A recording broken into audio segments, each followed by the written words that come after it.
Hi, how are you all? It's me Vidya. Hope you're all doing good. So the topic for today, the most weighted one, is what are the different types of jobs that are available in New Zealand.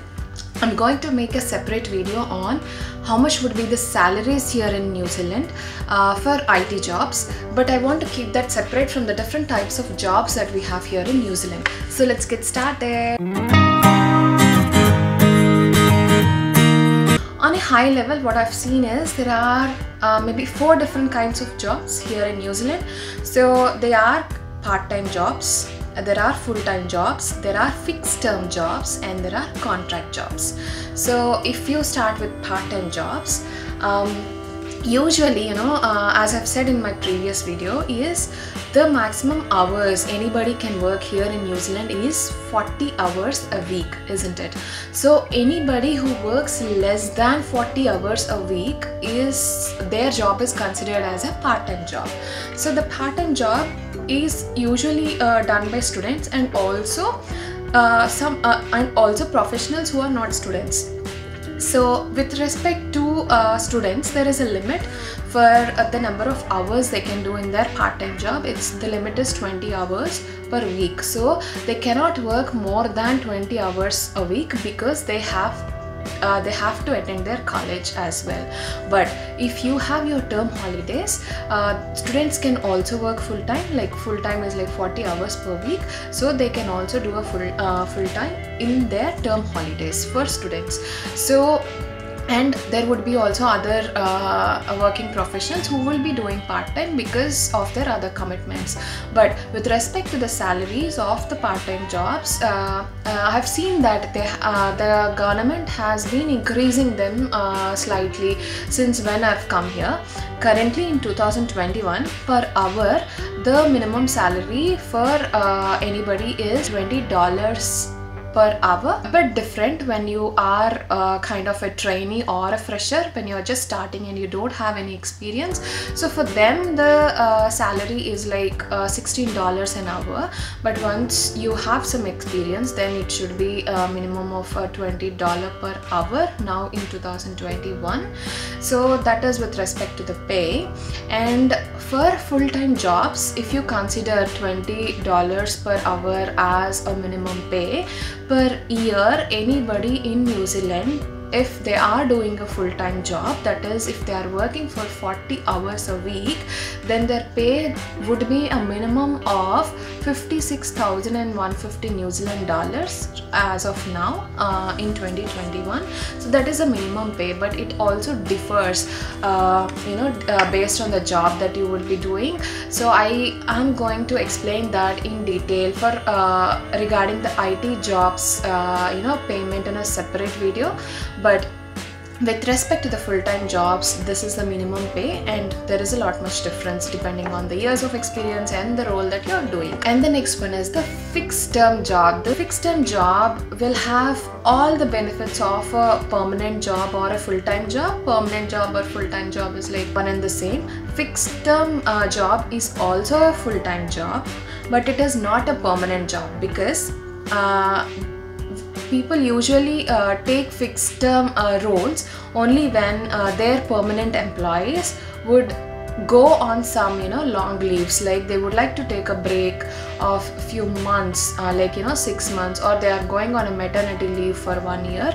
Only in those cases the company would be looking for some employees to fill in that gap. That's why they would offer only a fixed term role in where it is a full-time job, but it is still not a permanent job, but you will get all the benefits of a permanent job. It's like you will get all the leaves, and then you will get all the other benefits that the company is providing to the permanent employees. It's just that whatever term they are hiring for, 6 months or 12 months, they are going to keep you only for those particular months or that particular time. But there are high chances of extending you or converting you to a permanent employee, because it usually happens that they, at that time, when your a fixed term contract comes to an end, there would be some requirement for them to hire somebody from some other projects or something, so they would usually extend if they have an opportunity. The last one is the contract jobs. So I've seen contract jobs so many here in New Zealand. It's that there won't be any benefits with respect to what the company provides to their permanent employees. Like, you won't have any leaves. Like, usually there would be government leaves that would be provided, isn't it? So you won't have any leaves, sick leaves, you won't have any sick leaves or any other. You have to work, if you're not coming that day for some reason, you won't get salary for that particular day, because in the contract jobs, they usually pay more than double the salary of the permanent job. Say for example, if a person is earning maybe $40 to $45 per hour in a permanent job, the same person with the same experience, same profile would be earning a minimum of $90 per hour in a contract job. There is a clear difference, it's double the cost of a permanent job. So that's why you won't get any other benefits with respect to the leaves, sick leaves, etc. So if you are working, you will be getting the pay for the complete bus. If you are not working, you won't be getting pay, but it is double. So, and also there won't be any security, so you could be asked to leave today and you have to leave. The job security is not very much, but you are going to earn more in contract jobs, so it's usually individual choice.